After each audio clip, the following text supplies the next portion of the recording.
ஆசிரியர் பெருமக்கள் அனைவருக்கும் இனிய வணக்கம் நண்பர்களே.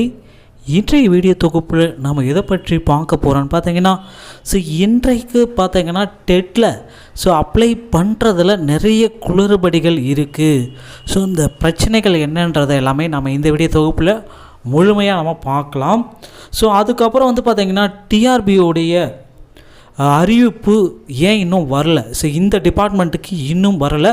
பிஜிடிஆர்பியுடைய ரெஸ்பான்ஸ் ஷீட் எப்பொழுது தான் வெளியிடுவாங்க, இதை இரண்டுமே இந்த வீடியோ தொகுப்பில் முழுமையாக நம்ம பார்க்கலாம். இணையதளத்தில் தொழில்நுட்ப சிக்கல் காரணமாக பார்த்திங்கன்னா தகுதி தேர்வு பதிவில் சிக்கல்கள் ஏற்படுது. இணையதளத்தில் தொழில்நுட்ப சிக்கல் ஏற்பட்டுள்ளதால் ஆசிரியர் தகுதி தேர்வில் 5% மதிப்பெண் சலுகையில் விண்ணப்பிக்க முடியாமல் மாற்றுத்திறனாளிகள் உள்ளிட்ட தேர்வர்கள் தவிர்ப்புக்கு ஆளாகின்றன. இலவச மற்றும் கட்டாய கல்வி உரிமையை சட்டப்படி தமிழகத்தில் உள்ள அரசு மற்றும் தனியார் பள்ளிகளில் 10ஆம் வகுப்பு வரையிலான ஆசிரியர் பணியில் சேர ஆசிரியர் தகுதிக்கான டெட் தேர்வில் தேர்ச்சி பெற வேண்டும். இதன்படி நடப்பு கல்வி ஆண்டுக்கான ஆசிரியர் தகுதி தேர்வை ஆசிரியர் தேர்வு வாரியம் டிஆர்பி அறிவித்துள்ளது. இந்த தேர்வுக்கான விண்ணப்பம் மார்ச் மாத தேர்வு அப்போந்தே இதை ஸ்டார்ட் பண்ணாங்க. ஏப்ரல் 13ஆம் தேதி வரை விண்ணப்பிக்க அவகாசம் கொடுத்துட்டது. தேர்வு எழுத விண்ணப்பித்தவர்கள் +2 மற்றும் பட்டப்படிவுகளில் குறைந்தபட்ச மதிப்பெண் பெற்றிருக்கணும். இதில் பார்த்தீங்கன்னா இந்த டெட் தேர்வுக்கு 40 to 45% குறைந்தபட்ச 50% மதிப்பெண் பெற்றிருக்கணும் என்ற ஒரு குளறுபடி வச்சிருக்காங்க. இது வேண்டும் தகுதி நிர்ணயிக்கப்பட்டு உள்ளது. அதே நேரத்தில் இந்த மதிப்பெண்ணில் இடஒதுக்கீட்டு பிரிவினர் மற்றும் மாற்றுத்திறனாளிகளுக்கு 5% மதிப்பெண் சலுகை வழங்கப்பட்டுள்ளது.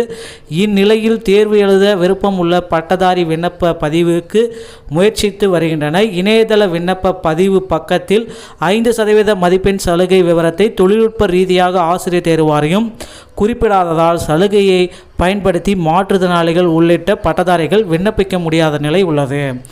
எனவே இந்த தொழில்நுட்ப பிரச்சனையை ஆசிரியர் தேர்வு வாரியம் உடனடியாக சரி செய்யணும் அப்படின்ட்டு தேர்வர்கள் இந்த மாதிரி ஒரு கோரிக்கையை வச்சுருக்காங்க. இதனால் பார்த்திங்கன்னா டிஆர்பியில் தொடரும் விண்ணப்பதாரர்கள் டெய்லியுமே அந்த கோரிக்கையை வச்சுட்டே இருக்காங்க. இந்த மினிமம் எலிஜிபிலிட்டி என்ன தான் இருக்கணும், தயவுசெய்து அதையாச்சும் சொல்லுங்கள் அப்படின்ட்டு சொல்கிறாங்க.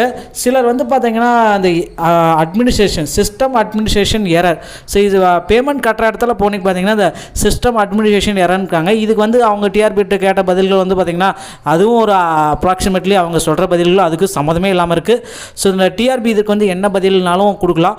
ஆனால் பட் இந்த சிஸ்டம் பேமெண்ட் கட்டுறப்ப அட்மினிஸ்ட்ரேஷன் எரர், பேமெண்ட் ஃபெயில்டு அந்த மாதிரி வந்துச்சுன்னா நீங்கள் மேக்ஸிமம் இந்தியன் பேங்க் யூஸ் பண்ணிங்கன்னா அந்த இஷ்யூஸ் வரும். ஏன்னா ஆல்மோஸ்ட் இந்தியன் பேங்க்கோடைய சர்வர் பார்த்திங்கன்னா ரொம்ப ரொம்ப ரொம்ப டவுனாக தான் இருக்கும். ஏன்னா கூகுள் பே அந்த மாதிரி டிரான்சாக்ஷன் பண்ணாலே நமக்கு சுற்றிட்டே தான் இருக்கும். அதர்வைஸ் பேங்க் சர்வரை மாற்றி பார்த்துங்க. மல்டிபிள் வேறு ஏதாச்சும் உங்கள்கிட்ட பேங்க் இருந்துச்சுன்னா அந்த மாதிரி பேங்க் ஏதாச்சும் ட்ரை பண்ணிங்கன்னா இந்த மாதிரி பேமெண்ட் இஷ்யூவை நீங்கள் தவிர்க்க முடியும். ஓகேங்களா? இதில் பார்த்திங்கன்னா இந்த டிஆர்பி ஆன்லைனுடைய அப்ளிகேஷனில் இந்த மாதிரி டெட்டோடைய அப்ளிகேஷனில் கரெக்ஷன்ஸ் எல்லாமே பண்ணணுன்ட்டு தேர்வர்கள் கோரிக்கை வச்சுருக்காங்க.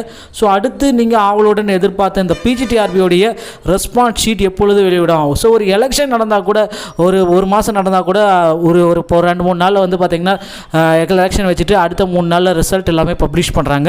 ஆனால் அந்த பிஜிடிஆர்பி தேர்வுகள் முடிஞ்சிட்டு பார்த்திங்கன்னா 1 மாதம் மேலேயே ஆகிருச்சு. ஆனால் அவங்க இன்னும் அவங்க அடுத்த நடவடிக்கையான அந்த ரெஸ்பான்ஸ் ஷீட்டே கொடுக்கல. இதில் எங்கே ரிசல்ட் கொடுக்க போகிறாங்கன்னு தெரியல. அதனால் சிலர் குறிப்பிட்டிருக்காங்க மார்ச் மாத இறுதிக்குள்ளே பணியானையே வழங்க வந்துட்டு. எந்த அளவுக்கு இதில் சாத்தியக்கூறுகள் இருக்குன்றதை நம்ம பொறுத்து நம்ம பார்க்கலாம். ரெஸ்பான்ஸ் ஷீட் கண்டிப்பாக இந்த வாரத்தில் இன்று மாலை கூட வெளியாகலாம். அப்படி வெளியிட்டார் உடனுக்குடன் ரெஸ்பான்ஸ் ஷீட் நம்ம சேனலில் தெரிவிக்கப்படும்.